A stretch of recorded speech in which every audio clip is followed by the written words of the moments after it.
نحمده ونصلي ونسلم على رسوله الكريم اما بعد فاعوذ بالله من الشيطان الرجيم بسم الله الرحمن الرحيم واعلموا انما غنمتم من شيء فان لله خمسه وللرسول ولذي القربى والمساكين وابن السبيل۔ پارہ نمبر 10 سورہ انفال آیات نمبر 41 رکوع نمبر 5۔ وَاعْلَمُوا اور جان لو انما غنمتم من شیء کہ جو کچھ تم کو غنیمت ملے کسی چیز سے، فَأَنَّ لِلَّهِ خُمُسَهُ پس اللہ کے واسطے ہے اس میں سے 5واں حصہ، وَلِلرَّسُولِ وَلِذِي الْقُرْبَى رسول کے واسطے، ان کے رشتہ داروں کے واسطے، وَالْيَتَامَى یتیموں کے واسطے، وَالْمَسَاكِينِ اور محتاجوں کے، وَابْنِ السَّبِيلِ اور مسافروں کے واسطے۔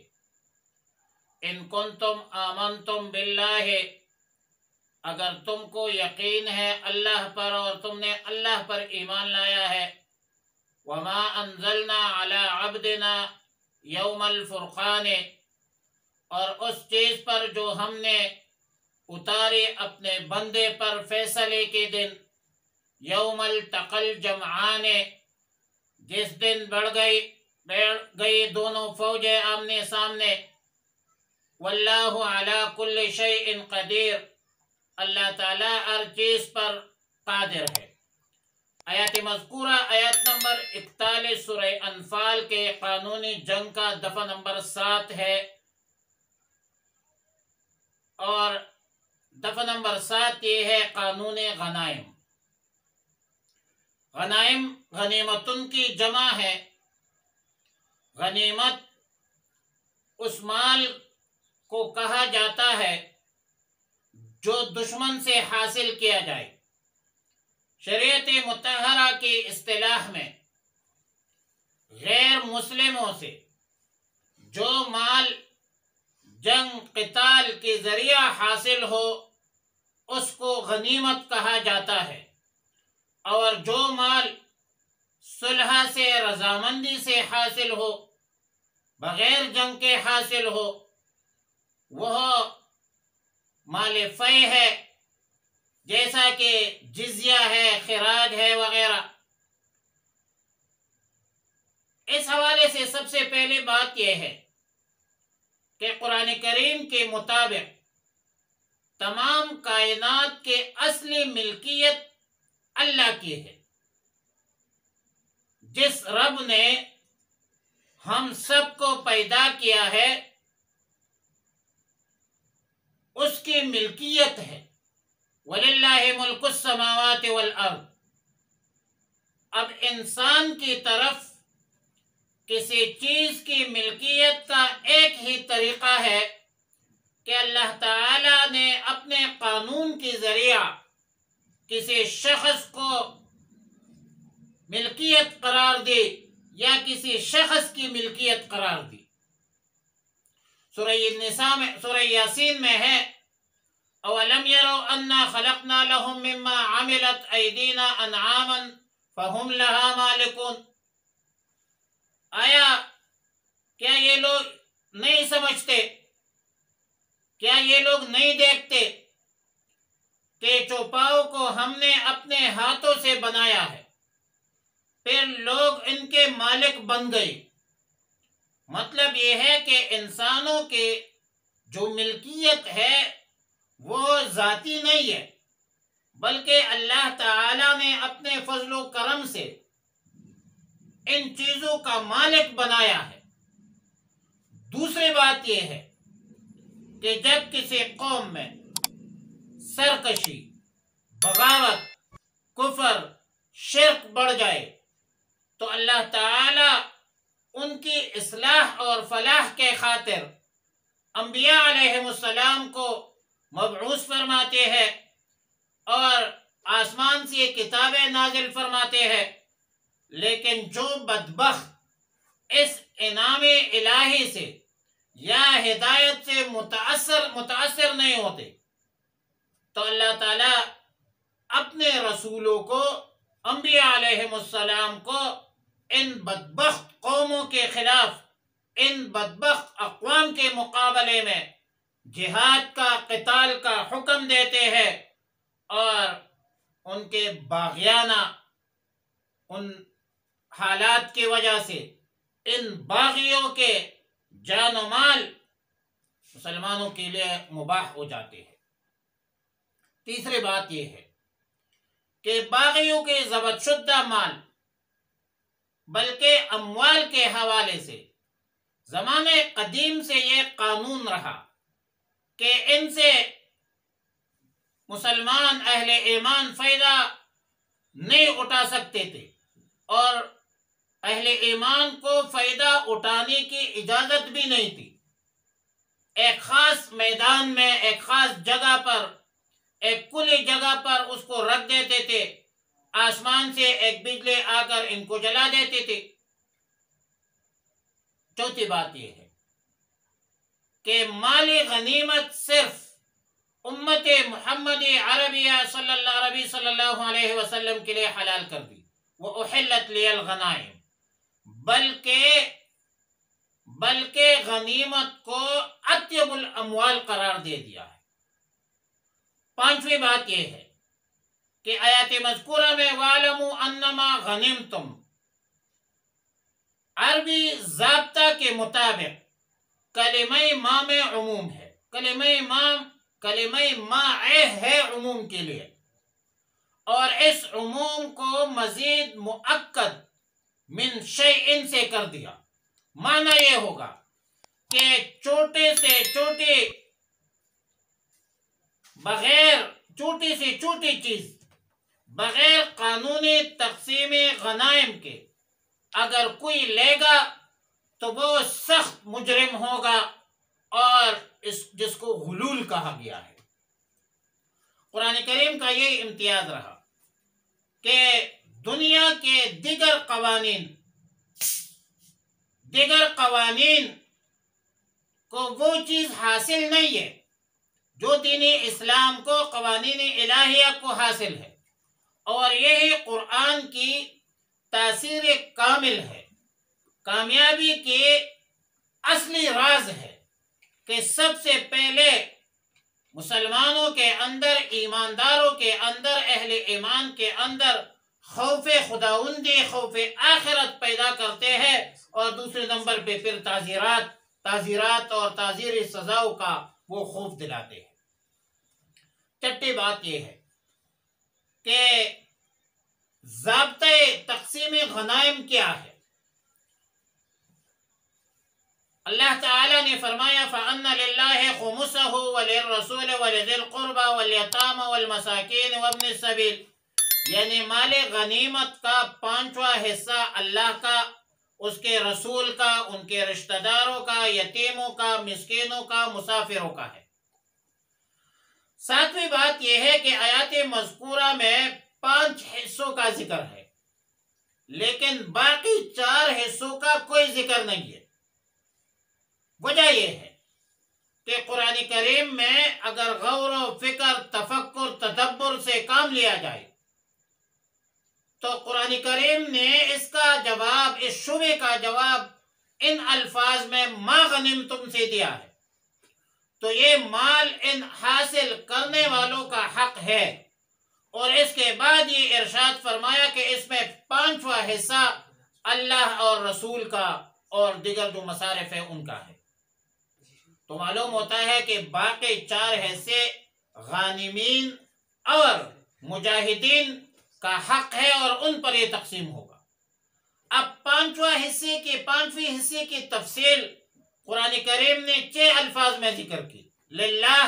للرسول، لذی القربى والیتامى والمساکین وابن السبیل۔ لفظ اللہ تو جلی عنوان سے ہے، اور یہ سب مصارف خالص اللہ کے لیے ہے۔ تفسیر مظہری قاضی ثناء اللہ پانی پتی رحمہ اللہ تعالی لکھتے ہیں کہ یہ اس طرف اشارہ ہے کہ رسول اللہ صلی اللہ علیہ وسلم اور آپ کے خاندان کے لیے صدقات کا مال حلال تو ظاہر ہے کہ وہ تو نہیں ہے، حرام ہے، جس کو اوساخ الناس جو ہے میل کچیل قرار دیا ہے، اب صدقات تو وہ نہیں لے سکتے، جو ظاہر شان نبوت کے بھی لائق نہیں ہے، فائق نہیں ہے، مناسب نہیں ہے۔ مال غنیمت کا 5واں حصہ رسول اللہ صلی اللہ علیہ وسلم، رسول اللہ صلی اللہ علیہ وسلم کے خاندان کو بھی قرآن کریم کے اس آیت نے حصہ دیا ہے، متنبہ کیا، خبردار کیا کہ یہ جو حصہ ہے لوگوں کی ملکیت سے منتقل ہو کر نہیں آیا ہے، بلکہ یہ اللہ کی طرف سے ہے۔ اس لیے رسول اللہ مبارک صلی اللہ علیہ وسلم کو جو خمس دیا گیا وہ لوگوں کے صدقات نہیں ہے، بلکہ یہ اللہ کی طرف سے فضل ہے، انعام ہے، احسان ہے۔ لہذا خمس کے اصلی مصارف 5 رہ گئے۔ رسول اللہ صلی اللہ علیہ وسلم، ذوی القربہ، یتامى، مساکین، ابن السبیل، مسافر، ان 5 مصارف میں للرسول لذی القربہ یہ حرف جر کے ساتھ، لام حرف جر ہے، اس کے ساتھ ذکر کیا، اور باقی 3 بغیر لام جارہ کے وہ ذکر کیا ہے۔ اب ظاہر ہے کہ کلام عربی میں واللام للاختصاص ہے، جیسا کہ الجل للفرس ہے، تو اس سے استحقاق کے خصوصیت کا بیان مقصود ہے کہ خمس غنیمت کے خرچ کرنے، تقسیم کرنے کا حق رسول اللہ صلی اللہ علیہ وسلم کو عطا فرمایا گیا۔ امام طحاوی کا قول ہے اور تفسیر مظہری کی تحقیق یہ ہے کہ اس جگہ خمس جو مصارف ہے وہ 5 ہے مصارف کے، لیکن تصرف رسول اللہ صلی اللہ علیہ وسلم کو حاصل ہے، اور رسول اللہ مبارک صلی اللہ علیہ وسلم کی ثوابدید پر چھوڑ دیا گیا۔ صرف اتنی سی بات ہے کہ وہ ان 5 میں ظاہر رہے گا۔ جمہور ائمہ کی تحقیق یہ ہے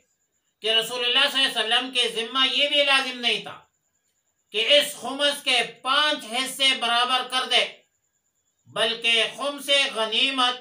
ان 5 قسموں میں سے جس قسم پر جتنا خرچ کرنا چاہے، رسول اللہ صلی اللہ علیہ وسلم کے رائے کے مطابق، جو رائے مناسب ہوگی اس کے مطابق جتنا چاہے اتنا ہی دے دے۔ دیکھ لو حضرت سیدہ فاطمہ الزہرا رضی اللہ تعالی عنہ نے جب اس خمس میں سے ایک خاص خادم کا سوال رسول اللہ مبارک صلی اللہ علیہ وسلم کی خدمت میں پیش کیا، گھر کے کاموں میں اپنی محنت، مشقت، کمزوری کا سبب بھی ظاہر کیا، تو رسول اللہ مبارک صلی اللہ علیہ وسلم نے عذر فرما کر ان کو دینے سے انکار کر دیا کہ میرے سامنے تمہارے ضرورت سے زیادہ اہل صفہ صحابہ کرام کی ضرورت موجود ہے، وہ میرے سامنے ہے، انتہائی فقر و فاقے میں، افلاس میں مبتلا ہے، ان کو میں چھوڑ کر تمہیں کیسے دے سکتا ہوں؟ تو معلوم ہوتا ہے کہ یہ ایک قسم کا حق نہیں ہے، ورنہ ذوی القربہ میں فاطمہ الزہرا رضی اللہ تعالی عنہا سے کون مقدم ہو سکتا ہے؟ وہ تو ہمارے سر کی تاج ہے، رسول اللہ علیہ وسلم کی لاڈلی بیٹی ہے۔ جمہور ائمہ کی نزدیک خمس غنیمت میں سے جو حصہ رسول اللہ مبارک صلی اللہ علیہ وسلم کے لیے الگ رکھا گیا وہ رسول اللہ مبارک صلی اللہ علیہ وسلم کے منصب رسالت کی بنا پر تھا۔ رحلت کے بعد یہ حصہ خود بخود ختم ہو گیا، کیونکہ رسول اللہ مبارک صلی اللہ علیہ وسلم کے بعد کوئی رسول، کوئی نبی نہیں ہے۔ باقی خمس ذوی القربہ جو ہے وہ مقدم ہے یتیم، مسکین، مسافروں پر، اور امام ابو حنیفہ رحمۃ اللہ علیہ کا قول ہے کہ ذوی القربہ کو رسول اللہ مبارک صلی اللہ علیہ وسلم جو عطا فرماتے تھے اس کی 2 بنیادیں تھیں، ایک حاجت مندی تھی اور دوسری وجہ دفاع رسول تھی۔ اب دوسری وجہ رسول اللہ مبارک صلی اللہ علیہ وسلم کی رحلت کے بعد تو ختم ہوئی، لہذا پہلا وجہ فقر و فاقہ باقی ہے، اور اس کی بنیاد پر تا قیامت ہر امام، ہر امیر ذوی القربہ رسول اللہ صلی اللہ علیہ وسلم سادات کو دوسروں پر مقدم رکھے گا۔ کذا فی الہدایہ وہو قول الجساس وہذا قول الشافعی کذا فی القرطبی۔ بعض فقہا کا قول ہے کہ ذوی القربہ رسول اللہ مبارک صلی اللہ علیہ وسلم ہمیشہ ان کے لیے حصہ باقی ہے، جس میں فقراء اغنیاء دونوں شریک ہیں، لیکن ثوابدید ہوگا، یہ ثوابی دیدی اختیار ہے امیر وقت کا